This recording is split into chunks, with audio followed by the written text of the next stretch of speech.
des apparences offensives, tout est calme lorsque les GI rampent sur la piste.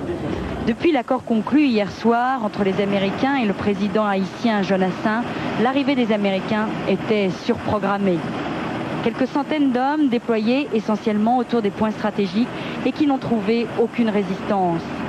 Ces soldats de la 10e Mountain Division sont l'avant-garde de plusieurs milliers de Marines attendus dans les prochains jours. Sur la plage, pour saluer les Américains, la population de Haïti s'est déplacée. Curieuse, soulagée ou interrogative, elle profite pour l'instant du spectacle. Des hélicoptères survolent la rade en lançant des messages de paix pour rassurer la population. Nous sommes là pour rétablir la démocratie, un des slogans adressés en créole aux Haïtiens. À l'horizon, les porte-avions croisent tranquillement. L'opération américaine militaire, devenue officiellement opération Pacifique, a retenu l'attention de la population haïtienne toute la journée, venue regarder un spectacle un peu trop bien orchestré. Car dès demain, les questions se poseront sur les conséquences de ce débarquement. Pour l'instant, la nouvelle du débarquement parcourt la ville comme un frisson. Les ruelles ont connu tout à coup une nouvelle effervescence, jusque-là contenue. Et malgré de nombreuses interrogations, la population se sent momentanément soulagée. Le pire a été évité de justesse. Cet accord est bon, mais nous avons beaucoup de problèmes et nous n'arriverons jamais à nous en sortir. La situation est très grave. Nous allons collaborer avec les Américains et nous formerons un seul corps.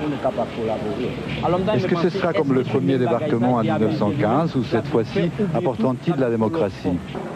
Balai aérien incessant au-dessus du palais présidentiel, comme si la rapidité de l'accord n'excluait pas une certaine fragilité. La confiance mutuelle a sans doute besoin d'être renforcée par des signes plus musclés. Des groupes de badauds, moins nombreux que d'habitude, n'aiment pas afficher leurs préférences politiques. Aujourd'hui, la parade militaire quotidienne a été, mais pas le moindre signe de nervosité. Nous n'avons rien à dire, tout dépend des chefs. C'est à eux qu'appartient la décision.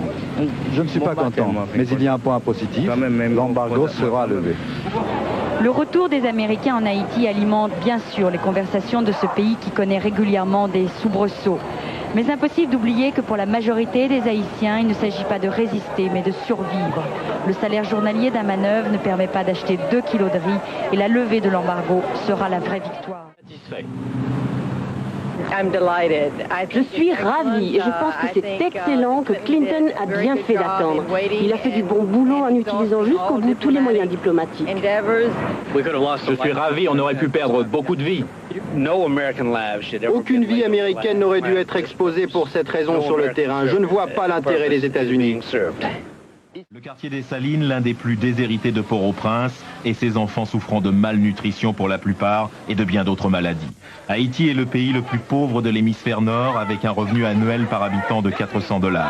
Étranglé par un embargo qui dure depuis 3 ans, Haïti est exsangue. Cela a engendré une économie parallèle où la contrebande, le marché noir, le trafic de drogue enrichissent les plus riches. Le litre d'essence coûte $40. Ça a été extrêmement difficile de pouvoir continuer de travailler sur des programmes d'accès à l'eau potable, sur des programmes de nutrition, sur des programmes de réhabilitation des structures de santé. Et il faut maintenant repartir sur des bases qui soient complètement en lien avec un travail de fond qu'il est possible de faire sur Haïti maintenant. Haïti possède toutefois une réelle identité culturelle, même si sur 7 millions d'habitants, 40% sont analphabètes. La tradition religieuse ou le catholicisme se mêle de façon subtile au culte vaudou, fait que l'influence de ces prêtres vaudous est déterminante sur la population, surtout pour l'endoctrinement au moment des élections. Parvenir à un semblant de démocratie ne sera donc pas facile. Surtout quand l'on sait que derrière l'opération américaine peut se cacher la pression du Black Caucus, c'est-à-dire des élus noirs américains qui recherchent de nouveaux marchés